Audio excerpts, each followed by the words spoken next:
Cet établissement se nomme Centre hospitalier Heursen, puisqu'il s'agit de l'association de deux établissements, que sont l'établissement d'Évreux et l'établissement de Vernon. Là, le site sur lequel on se trouve, c'est le site d'Évreux, qui est un site tout récent, puisqu'il date de 2010. C'est une nouvelle construction qui fait un peu plus de 50 000 m², là où on a quitté en fait un établissement qui faisait un peu plus de 20 000 m². La problématique qu'on a rencontrée, puisque l'établissement est un établissement de grande taille, c'est la multiplication des pas à faire et les distances. Ça s'est posé d'ailleurs à tous les niveaux, au niveau de plusieurs corps de métier, que ce soit les médecins, les infirmières, et aussi cette catégorie de gens qu'on a tendance un tout petit peu à oublier, que sont les brancardiers. On a pris l'option, pour travailler sur le sujet, de monter un vrai groupe de travail, c'est-à-dire que c'est un groupe pluridisciplinaire avec des informaticiens d'une part, mais surtout les gens du brancardage. On voulait véritablement que les gens du brancardage s'expriment et on voulait qu'ils définissent le cahier des charges de l'outil qu'ils auraient à utiliser en permanence. Oui, brancardage. Ok, ça marche. Le travail du régulateur, c'est de prendre les courses de divers services et ensuite les dispatcher aux brancardiers par rapport à leur position dans l'hôpital. Alors là, je crée une course en fait. Je mets le service de départ, le service d'arrivée, le moyen de transport. Et ensuite, je clique de façon à avoir le listing des brancardiers et j'envoie un brancardier. Donc je clique sur le nom du brancardier et je lui envoie la course. Là, je viens de recevoir par le coordinateur un retour de radio pour la néphrologie. Et le moyen de transport, c'est un fauteuil. Avant, c'était par rapport à des bons papiers et on distribuait aux brancardiers directement. Maintenant, avec Mercury, justement, c'est beaucoup plus fluide. Les brancardiers n'ont pas spécialement à revenir au pool pour revenir chercher les bons papiers. Donc, on leur envoie directement les courses. Ça optimise les trajets, quoi.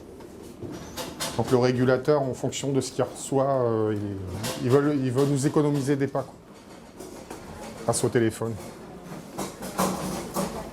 Donc admettons, si je reçois un retour de radio pour la néphro, là il m'a envoyé une course pour la CHO qui est dans le service d'à côté, pour éviter que je redescende à vide. On est parti d'une solution où il y avait pas mal de papier, pas mal d'erreurs. La solution élimine totalement le papier, ce qui est plutôt au goût du jour. Et paradoxalement, là où on s'attendait à des difficultés pour s'accaparer une technologie qui peut paraître complexe, en fait, ça s'est fait tout à fait naturellement et intuitivement. Et on sent bien que le côté smartphone, le côté ludique, a grandement facilité les choses. Pour un brancardier, simplement 2-3 touches sur son téléphone, il est capable de dire s'il est disponible, pas disponible, s'il prend la course, s'il ne la prend pas. Et au niveau du régulateur, quelques clics, vraiment très très limités, permettent de gérer complètement une course.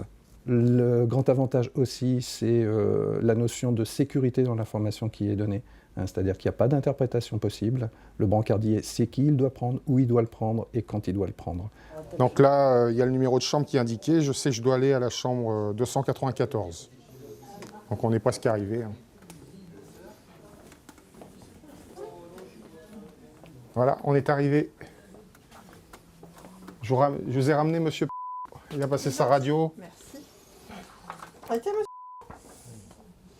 Donc la mission pour ce monsieur est terminée. On est arrivé dans la bonne chambre. Donc là, je vais appuyer sur fin de mission.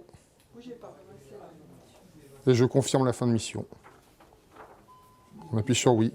Pour moi, le bilan, il est avant tout humain. C'est-à-dire qu'on a redonné de la confiance chez des brancardiers qui n'en avaient plus. Et on a redonné en fait un bon esprit d'équipe. Et effectivement, l'efficience est largement améliorée. C'est-à-dire qu'on arrive maintenant à faire en sorte que les patients aient leurs examens d'imagerie, entre autres, ou de laboratoire, de façon beaucoup plus rapide, ce qui nous permet de gérer aussi beaucoup plus vite une sortie du patient de l'hôpital et donc de faire rentrer un nouveau patient. La prochaine étape pour nous est de faire l'interface totale, c'est-à-dire cette possibilité qu'aura le service de soins de saisir à partir du dossier du patient de façon informatique la demande de brancardage. Ça, c'est l'étape ultime qui éliminera tous les appels téléphoniques qui s'échangent en ce moment entre le service de soins et le régulateur.